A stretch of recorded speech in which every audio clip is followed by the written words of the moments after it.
Now, coming to our topic of how self came. Self, first of all, is consciousness and is, more importantly, subjectivity. Self, consciousness, subjectivity are one and the same. Self is like me, mine, mine only. All this. This is meanness. I am my parents, my children, my room. Okay, this mine, this emerged at some stage in the evolution. Why did this mine and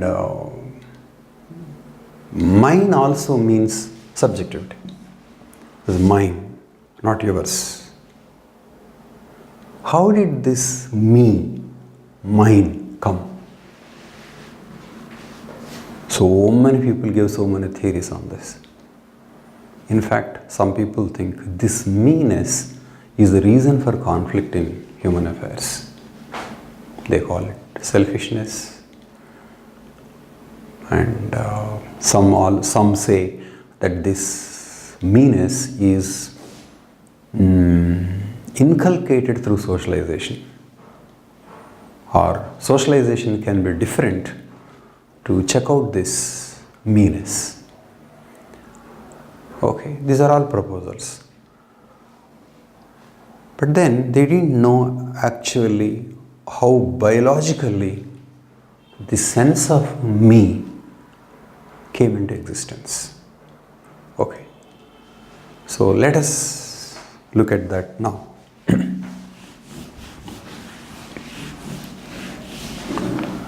Sense of me.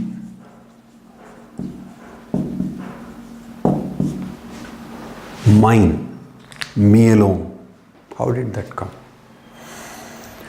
Okay. To be able to understand, we need to think of a situation, something like this. Suppose there are two friends. They are very, very close. Okay. Sleeping together, eating together. Very, very friendly. They think alike, study same books, attend same classes, share common future. Okay. One is like an alter ego. But then, suppose they go to a village, and there this boy is discriminated and this boy is praised. So what will this boy feel? He will feel sense of separation.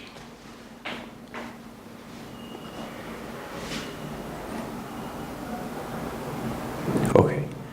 He thought he was like his friend. No difference. But he had to confront a situation that was only his and not his friends. Then he will think, no, I am different from my friend, because my problem is different from him. The world I am facing is different from the world he is facing. To summarize, sense of me comes when the circumstances and the world one faces is different from what others are facing.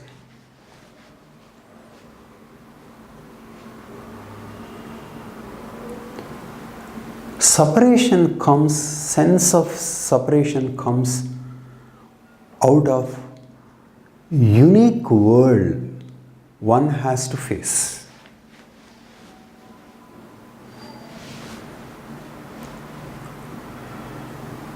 Then, how is an individual, how is a life form or an organism facing an individualized world? Do you know, Damasio has very insightful observations to make. Very, very basic. Take this room.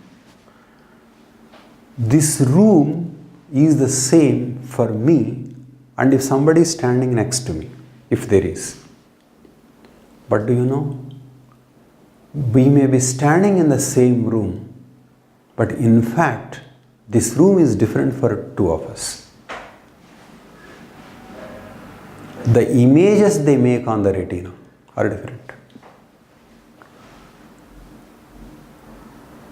The view I have of this room will be different from the view that my friend will have. It means even a physical world of a small thing like room is yours only, not somebody else's. It means visual data is only yours. Do you know? Same thing about the sound. The sound you hear depends upon the place, your orientation.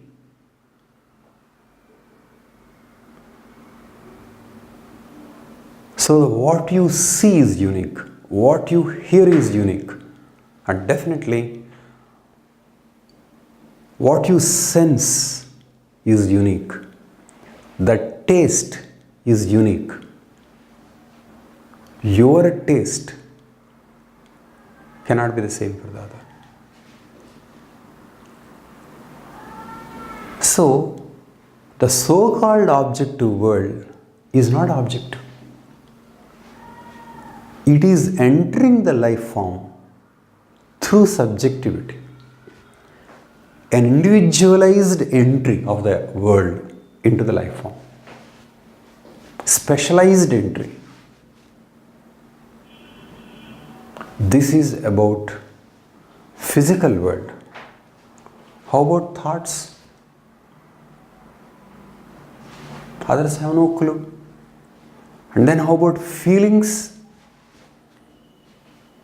He may be a very close friend, but he will feel the pain if somebody pinches me.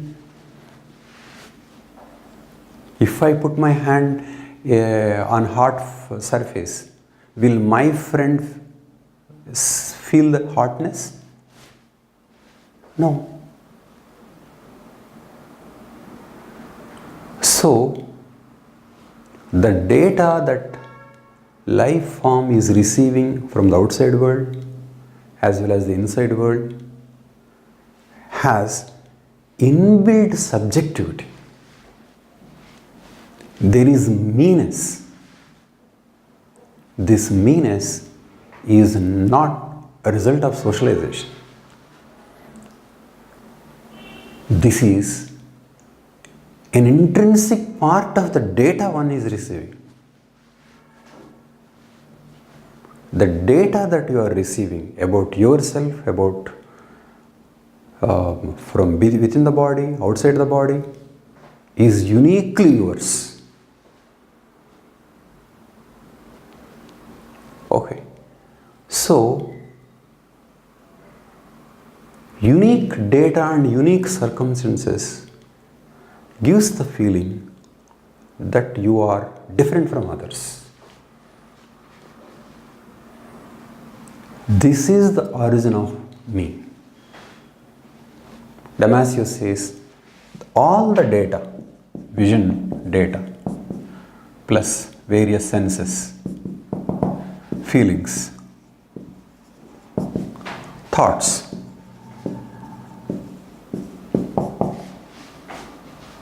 all coming. Okay, they are as if one common stream is created from small streams, from eye, from ear, from mind, from body feelings. Individualized data is entering a common flow, and consciousness, he says, or subjectivity, he says, is an integration of this individualized data. So all put together gives some sense of one subjective feeling, that is self.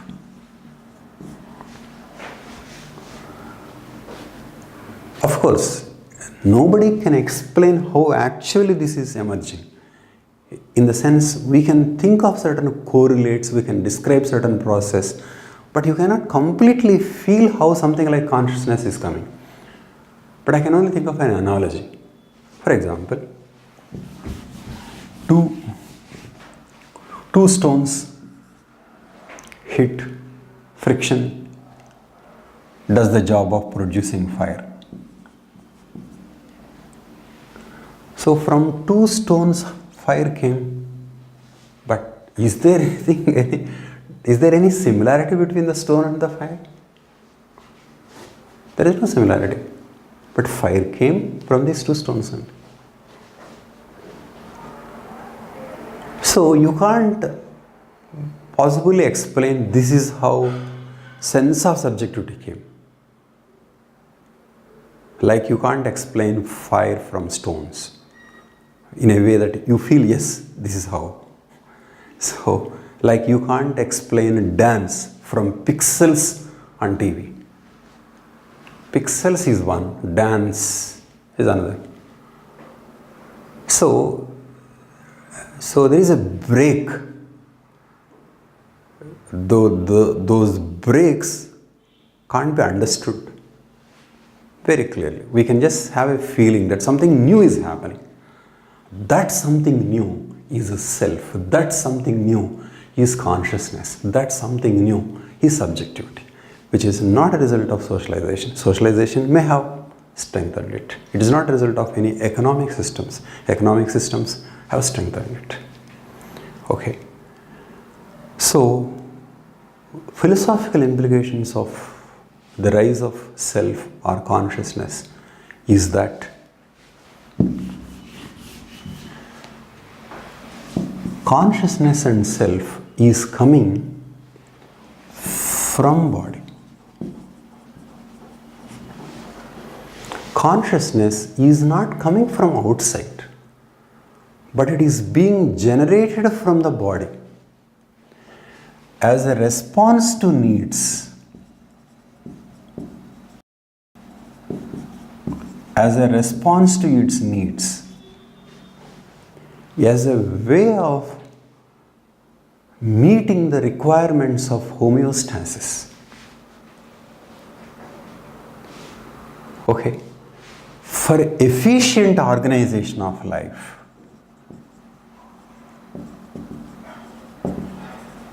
for efficient organization, an organism is facing its own unique world, and self enables unique response, enables unique response. This unique is a flexible response, not what we do. That may be also another question. But first, what is it that I should do? It is the world only it is facing. So, self has done an enormously positive function. Subjectivity is a different level of functioning which